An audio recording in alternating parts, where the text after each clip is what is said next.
Hello प्रिया। हाय। और 10th के exam खत्म, अब क्या प्लान है, कौन सी स्ट्रीम?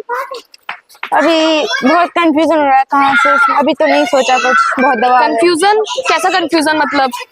कुछ समझ नहीं आ रहा ना, कौन सी स्ट्रीम बढ़िया रहेगी, या फिर पेरेंट्स भी बोले कहीं ये वाली स्ट्रीम लो वो वाली लो।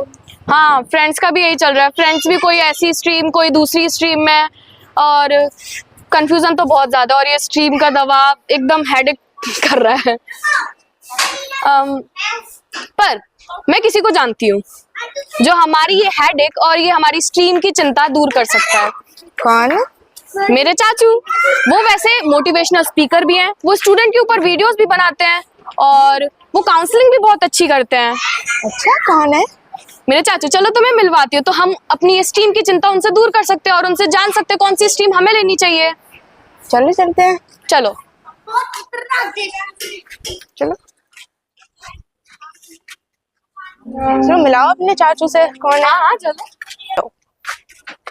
ये है मेरे चाचू। Oh hello uncle. हेलो, कैसे हो बच्चों? बहुत आप अच्छे। लोग तो 10th क्लास में थे ना? हाँ अभी एग्जाम ओवर हो गए या चल रहे हैं? हो गए हो गए, कल ही हो गए अच्छा, थे। कल ही ओवर हुए हैं। कैसे गए एग्जाम? बहुत अच्छे। चलो, बहुत बहुत रिजल्ट भी अच्छा आना चाहिए। और बताओ कैसे आना होगा आज? एक दुविधा पड़ी हमारे लोगों के ऊपर। और कौन सी दुविधा आ गई भाई, बताओ। आप सोचो, एक 10th के एग्जाम देने के बाद एक 10th ग्रेडर की क्या ही प्रॉब्लम हो सकती है। मुझे तो ये लगता है कि 10th क्लास के बाद आप लोग क्या बनना चाहते हो, क्या करना चाहते हो, कौन सी स्ट्रीम लेना चाहते हो, ऐसा कुछ लग रहा है मुझे हाँ, तो। वही। हाँ, हाँ। मतलब बच्चों की शक्ल देख करके पहचान जाता हूँ वो क्यों आए हैं। आप बताओ चलो क्या हुआ। टीचर भी तो हो। बिल्कुल बिल्कुल। स्ट्रीम के ऊपर अच्छा, कौन सी स्ट्रीम लेना चाह रहे हो तुम? हाँ, तुम कौन सी स्ट्रीम लेना चाह रहे हो? मेरा तो अभी इरादा पीसीएम का बन रहा है, क्योंकि घर वाले बोल रहे हैं, और फ्रेंड्स पीसीबी कॉमर्स में जा रहे हैं। अच्छा, तुम? मेरा तो जहाँ तक है पीसीबी ही है। आपको ये श्योर नहीं है कि हमें क्या करना चाहिए क्या नहीं करना चाहिए ना? हाँ। चलो एक बार बैठो, आ जाओ, बैठो बैठो,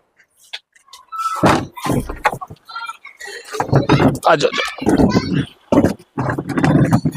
इसको और आगे ले लो। चलिए बैठ जाओ, बैठ जाओ, बैठ। तो सबसे बड़ी समस्या तुम्हें ये लग रही है कि कौन सी स्ट्रीम ली जाए ना? हाँ। अच्छा अच्छा, मुझे एक बात बताओ, तुम क्या बनना चाहती हो? मैं आईआईटी में जाना चाहती हूँ। मतलब आईआईटी करना चाहती हो, इंजीनियर बनना चाहते हो, तुम क्या करना चाहते हो? मैं डॉक्टर बनना चाहती डॉक्टर बनना चाहते हो। तो देखो बच्चों, आज के बच्चों की सबसे बड़ी समस्या है 10th क्लास के बाद उनको ये नहीं पता कि हमें कौन सी स्ट्रीम चूज करनी है, और कई सारे लोग उनको कंफ्यूज भी कर रहे हैं। बहुत सारी वीडियोस यूट्यूब पर हैं, लेकिन पूरी जानकारी नहीं देते और ठीक से जानकारी नहीं देते और बच्चों को कंफ्यूज कर देते हैं। 11th क्लास में सब्जेक्ट लेने के बाद फिर बाद में पछतावा होता है, हमने ये सब्जेक्ट कैसे ले लिया, अच्छा नहीं लग रहा। तो देखो बच्चों, मैं आपको बताना चाहता हूँ, सबसे पहली बात ना, आप अपने फ्रेंड्स की मत सुनो, टीचर्स की मत सुनो, पेरेंट्स की भी मत सुनो। सबसे पहले अपने मन की सुनो कि आपका मन क्या कह रहा है, क्योंकि जॉब आपको करनी है, लाइफ स्पेंड आपको करनी है, जिस काम को करोगे उसमें अच्छा आपको लगेगा, तो फिर दूसरों की क्या सुनना। क्योंकि अगर हम दूसरों के अकॉर्डिंग चलेंगे तो फिर अपने अकॉर्डिंग कब चलेंगे, एक बात। दूसरी बात, जब हम कुछ भी स्ट्रीम ले लें और कुछ ना बन पाए तो सब हमको ताने मारते हैं, और अगर हमने सबसे हट करके सब मना कर रहे थे फिर भी हमने वो स्ट्रीम को लिया जिसको हम चाहते थे, और कुछ बन जाते हैं, सफल हो जाते हैं, अचीव हो जाता है वो गोल, तो सब बोलते हैं कि हाँ भाई ये बहुत अच्छा है, और अपने बच्चों से भी कहते हैं कि इनके जैसे बनना, जैसे दीदी है, तुम दोनों छोटे बच्चे होंगे तो उनकी दीदी जैसे बनना। तो सबसे बड़ी बात यह है कि कोई भी स्ट्रीम है, साइंस है, कॉमर्स है, या फिर ह्यूमैनिटीज है, कोई भी स्ट्रीम खराब नहीं होती। हर किसी के अंदर बहुत सारे ढेरों ऑप्शंस होते हैं। अगर जैसे मैं बात करूं कि साइंस स्ट्रीम को लेके, तो आप देखोगे कि डॉक्टर, इंजीनियर ये कॉमन है, साइंटिस्ट। और कॉमर्स को अगर बात करें, सीए, सीएस ये भी कॉमन है। ह्यूमैनिटीज में जब बात करते हैं तो सब यही बोलते हैं कि भाई आईएएस बनना है तो ह्यूमैनिटीज लो, लेकिन ऐसा नहीं है। सिर्फ आईएएस बनने के लिए ही ह्यूमैनिटीज नहीं ली जाती, बल्कि मतलब यूपीएससी का एग्जाम देने के लिए, बल्कि बहुत सारी चीज़ें होती हैं। आप देखोगे कि जब आप रोड पर चलते हो, बहुत सारी दुकानें मिलती है, बहुत सारे ऑफिस मिलते हैं, कुछ ना कुछ वो काम कर रहे होते हैं, मतलब कोई भी भूखा तो नहीं मर रहा ना। जैसे मैं अपनी बताता हूँ, मेरे पास ह्यूमैनिटी सब्जेक्ट्स थे, क्या मैं भूखा मर रहा हूँ? नहीं बन रहा, नहीं मतलब भूखा नहीं हूँ मैं, अर्निंग कर रहा हूँ कुछ ना कुछ। ऐसे कोई ना कोई, हर कोई अर्निंग करता ही है, लेकिन हम सबसे बेहतर किस में कर सकते हैं वो हमें चूज करनी चाहिए। अगर मैं बात करूं कि जैसे कि बच्चे बोलते हैं बहुत सारे कि ह्यूमैनिटीज खराब है या सबसे बेस्ट साइंस है, टॉपर्स स्टूडेंट साइंस लेते हैं, लेकिन ऐसा भी नहीं है। क्योंकि आप देखोगे अगर एक एवरेज बच्चा साइंस ले लेता है तो वो पता चला 11वीं भी पास नहीं कर पा रहा, क्योंकि उसने अपने दोस्तों को फॉलो किया और अपने रिलेटिव्स जो थे उनको फॉलो किया कि मामा के लड़के ने साइंस ली थी तो मैं भी ले लेता हूँ। पता चला 11वीं भी पास नहीं कर पाया, वहाँ भी फेल हो गया, 12th की तो छोड़ो। ऐसे ही देखो दो तीन चीजें हैं। अगर हम इंटरेस्ट की बात करें कि हमें इंटरेस्ट कैसे पता चलेगा कि हमारा इंटरेस्ट किस में है, तो सबसे पहले देखो, अच्छा मुझे एक बात बताओ, अगर बुखार आता है तो हम कौन सी दवाई देते हैं, मतलब क्या देते हैं अगर बुखार आता है किसी को? तो पैरासीटामोल। पैरासीटामोल। देखो इनके मन में आया पैरासीटामोल, इसका मतलब कहीं ना कहीं इनके अंदर एक डॉक्टर जो बनने वाली बात है वो दिख भी रही है, क्योंकि तुरंत इन्होंने आंसर दिया, तो इसका मतलब इनकी इच्छा है कि डॉक्टर बना जाए। हो सकता है घर वाले मना करें, हो सकता है कि दोस्त मना करे कि बहुत पैसा लगता है उसमें, ये बात तो ठीक है, MBBS करनी पड़ती है, फिर MD भी करना पड़ता है, तब जाकर के सेटलमेंट होता है। और डॉक्टर अगर पेरेंट्स हैं तो दिक्कत नहीं आती इतनी, क्योंकि हॉस्पिटल मिल ही जाता है, सब चीज़ मिल जाती है, क्लिनिक मिल जाता है। लेकिन अगर घर में कोई नहीं है तो एक स्ट्रगल करना पड़ता है, करना चाहिए, लेकिन हमारा इंटरेस्ट कितना है सबसे पहले उसमें ये देखना चाहिए। जैसे तुमने कहा कि IITs में जाना चाहती हूँ, तो ऐसे ही IITs की फील्ड भी आसान नहीं होती, बहुत टफ होता है एग्जाम। पूरे देश भर में अगर हम किसी किसी स्कूल की बात करें तो पूरे स्कूल में से एक भी बच्चा IIT में सिलेक्ट नहीं होता। लेकिन अगर हमारा मन है, पूरा दृढ़ संकल्प है, लगन है, तो हम कर सकते हैं, कोई टफ नहीं है। टफ चीजें तब हो जाती हैं जब हम उसकी तैयारी एंड में करते हैं, और हमेशा करते हुए चलते हैं, मतलब हमेशा करते चलते हैं तो चीजें आसान रहती हैं। कोई भी लक्ष्य बड़ा नहीं, जीता वही जो डरा नहीं। ऐसी अगर मैं बात करूं कि कोई भी काम है उसको इकट्ठा कर लो, होमवर्क को इकट्ठा कर लो, तो फिर वो बहुत बोझ लगने लगता है, पहाड़ लगने लगता है। तो ऐसे ही है, हर काम को उस दिन करना चाहिए, तो कोई हर चीज़ आसान है, रेगुलर करना चाहिए। अगर मैं बात करता हूँ स्ट्रीम्स को लेकर के कौन सी स्ट्रीम बेस्ट है, कई सारे बच्चों का सवाल है कि कौन सी स्ट्रीम बेस्ट है, तो सारी स्ट्रीम बेस्ट है अकॉर्डिंग टू मी, क्योंकि हर क्षेत्र में कोई ना कोई कुछ ना कुछ कर ही रहा है। अगर बिजनेस की बात की जाए, कॉमर्स के स्टूडेंट अधिकतर चाहते हैं कि वो बिजनेस करना चाहते हैं, या फिर वो CS बनना चाहते हैं, फाइनेंशियल एडवाइज़र बनना चाहते हैं, इवन बैंक में MBA भी करना चाहते हैं, तो उनके लिए स्ट्रीम बहुत अच्छी है, कर सकते हैं। वहीं अगर साइंस की बात की जाए तो बहुत सारी गवर्नमेंट सर्विसेज भी हैं। इसके अलावा हम जानते ही हैं डॉक्टर, इंजीनियर, साइंटिस्ट, बायोटेक्नोलॉजी, ऐसी बहुत सारी चीज़ें हैं जहाँ फॉरेस्ट मिनिस्ट्री है, फॉरेस्ट जो डिपार्टमेंट है उसमें भी, तो वहाँ साइंस सब्जेक्ट्स का थोड़ा रहता है।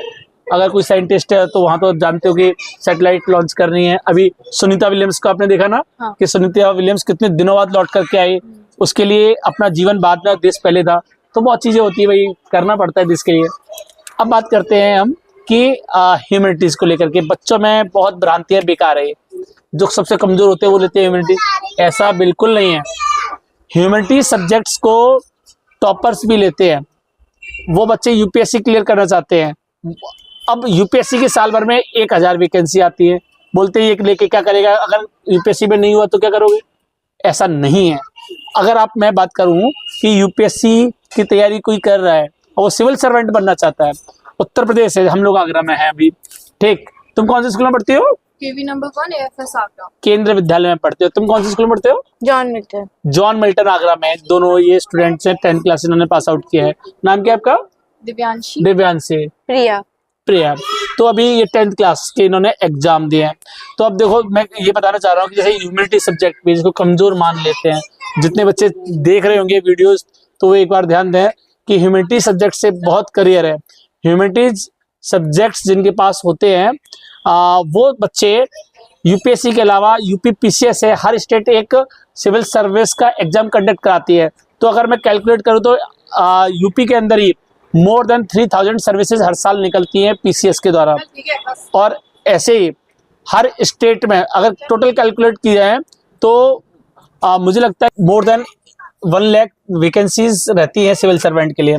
इसके अलावा लॉ साइड है, क्लैट के द्वारा भी, या कहीं से भी LLB करते हैं तो वहाँ से हम जुडिशरी डिपार्टमेंट में जा सकते हैं, जजेस बनते हैं, अच्छे लॉयर्स बनते हैं। इसके अलावा आप देखोगे रेडियो जॉकी है, आप देखोगे वहीं जर्नलिज्म का कोर्स करते हैं। सुधीर चौधरी का नाम आपने सुना होगा, रवीश का नाम आपने सुना होगा। तो बहुत अच्छी पोस्ट है ये, जहां अगर आपका करने का मन है तो आप जा सकते हैं। बहुत सारे देश भर में चैनल हैं जो जिनको रोजगार भी मिलता है, मीडिया कवरेज करते हैं, मास कम्युनिकेशन कर सकते हैं। वहीं एक होटल मैनेजमेंट का कोर्स होता है, उसको भी कर सकते हैं। इवन MBA कर सकते हैं ह्यूमैनिटीज के, और बैंकिंग सेक्टर में भी जा सकते हैं। मेरे कई सारे फ्रेंड्स हैं, मैंने खुद ह्यूमैनिटीज ली थी। मेरे कई जो फ्रेंड्स हैं वो बैंक में भी हैं, और MBA करने के बाद कुछ मैनेजर भी हैं डिफरेंट कंपनीज में। वहीं कई ऐसी पोस्ट होती है जैसे वेडिंग प्लानर है, इवेंट मैनेजर है। तो इनकी भी जॉब्स बहुत जगह निकलती हैं। आप देखोगे कि जब शादियां होती हैं तो बड़े बड़े मैरिज होम होते हैं, उनको पूरा डेकोरेशन करवाने का पूरा किसी को कॉन्टेक्ट मिलता है, तो उनकी भी अर्निंग बहुत अच्छी होती है। इनके अलावा फाइनेंशियल एडवाइजर के रूप में भी ह्यूमैनिटीज कर सकते हैं। आर्किटेक्चर को कोई भी कर सकता है, चाहे वो ह्यूमैनिटीज का है, साइंस का है, ह्यूमैनिटीज या कॉमर्स का, कोई भी ले सकता है, आर्किटेक्चर बन सकता है। इसके अलावा अगर हम बात करें कि जैसे ह्यूमैनिटीज के स्टूडेंट होते हैं, किसी की अपनी हॉबीज है, तुम्हारी हॉबीज क्या है? मैं ज्यादातर हॉबीज, मतलब क्या करना पसंद है फ्री टाइम में? फ्री टाइम में मैं ऐसे स्केच वगैरह। तो जैसे तुमने बताया कि पेंटिंग करना, तो ऐसे जो आर्टिस्ट होते हैं, सिंगर हैं, पोइटर हैं, राइटर हैं, ये भी ह्यूमैनिटी सब्जेक्ट को लेकर के अच्छा कर सकते हैं, क्योंकि इनको बहुत अच्छा टाइम मिल जाता है, फ्री टाइम काफ़ी मिल जाता है स्टडी के साथ साथ। क्योंकि सिलेबस बहुत लेंथी और ऐसा नहीं होता कि जिसको ट्यूशन पढ़ने की जरूरत पड़े, तो वो अपनी हॉबीज को डेवलप कर सकता है।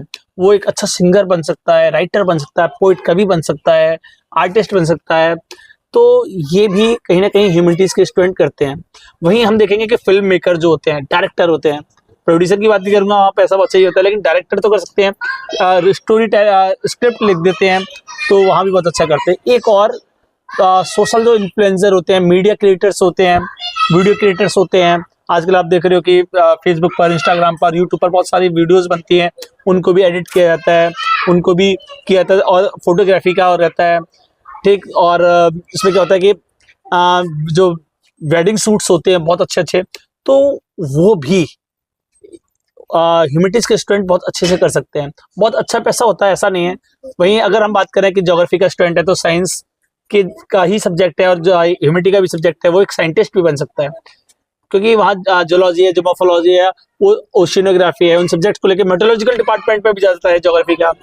हिस्ट्री सब्जेक्ट है तो archaeological survey of India, Taj Mahal में आप गई हो कभी? ताजमहल हाँ गई। तो आपने देखा होगा वहाँ के ऑफिसर्स भी रहते हैं ना, हाँ। तो उनके पास हिस्ट्री सब्जेक्ट्स होते हैं, और वो हिस्ट्री सब्जेक्ट से फिर वो उनके बारे में जानते हैं, रिसर्च करते हैं। तो वो आर्कियोलॉजिकल सर्वे ऑफ इंडिया, वो हिस्ट्री जैसे सब्जेक्ट्स होते हैं, उनको प्रमोट करते हैं, उनको लेते हैं अधिकतर। ऐसे इकोनॉमिस्ट हैं, जैसे हमारे देश के मोदी से पहले कौन प्राइम मिनिस्टर थे? मनमोहन सिंह। हाँ। डॉक्टर मनमोहन सिंह, वो इकोनॉमिस्ट थे, तो इकोनॉमिस्ट भी बनते हैं। ऐसे ही दूसरे बहुत सारी जॉब्स हैं जो ह्यूमैनिटीज में छिपी हुई हैं, और मैं आपको मेरी कई वीडियोस, जो पुरानी वीडियोस हैं जिसमें मैंने चर्चा भी की है, तो जिसमें कहा है कि ह्यूमैनिटीज लेके क्या क्या कर सकते हैं। जैसे LIC है, पोस्ट ऑफिस है, रेलवेज है, इनमें भी ह्यूमैनिटीज का स्टूडेंट अप्लाई कर सकता है। बहुत सारी गवर्नमेंट जॉब्स होती है, उसमें क्लैरिकल का है, ऑफिसर्स है, इवन जो CGLs जो होते हैं, इनमें भी ह्यूमैनिटी का स्टूडेंट पार्टिसिपेट, मतलब एग्जाम को दे सकता है। तो जॉब की कोई कमी नहीं है। हमें तो कितनी जॉब चाहिए? एक ही करनी होती है। एक करनी होती है, तो फिर इतनी ज्यादा पर फोकस क्यों? हम काम को बढ़ा लेते हैं। तो मेरा मानना है कि एक चीज पर फोकस करनी चाहिए, ठीक। और जो अपने आप को कमजोर समझते हैं, उनके लिए 2 लाइन है कि कौन कहता है कि तुझमें दम नहीं? मैं कहता हूं कि दुनिया में तुझ जैसा कोई शख्स नहीं। अपनी काबिलियत तो पहचान मेरे दोस्त, लोग भी कहेंगे कि तेरे जैसे तो यार हम भी नहीं। बस उस काबिलियत को पहचानना है और आगे बढ़ना है। जो भी स्ट्रीम लो, बस उस पर फोकस करना है, उसमें अच्छा करना है। ये नहीं कि लास्ट में आके अच्छा करेंगे, 12th में पढ़ेंगे, नहीं। First year is rest year, ऐसा नहीं। 11th में बेसिक्स होते हैं, उनको कंसेप्ट को क्लियर करना है, ठीक है, और मेहनत करनी है, और बहुत अच्छा रिजल्ट आएगा 10th का भी तुम्हारा, और जीवन का भी सफल होंगे। और जो बच्चे इस वीडियो को देख रहे हैं और पहली बार इस चैनल पर आए हैं, जरूर इस चैनल पर जुड़ने के लिए सब्सक्राइब कर लीजिएगा। आपको बहुत सारे वीडियोस, चाहे वो मोटिवेशन से रिलेटेड हैं, CBSE के सर्कुलर्स हैं, आगे करियर में क्या करना है, उन सब को लेकर के मैं बच्चों के लिए इस चैनल के माध्यम से लाता हूं। तो दोस्तों, यदि आपको ये वीडियो अच्छी लगी हो, अपने मित्रों को जरूर शेयर करिएगा, फिर से मिलेंगे हम एक ऐसी दूसरी वीडियोस में। चलिए चलते हैं, आपका साथी सुनील चौधरी। जय हिंद।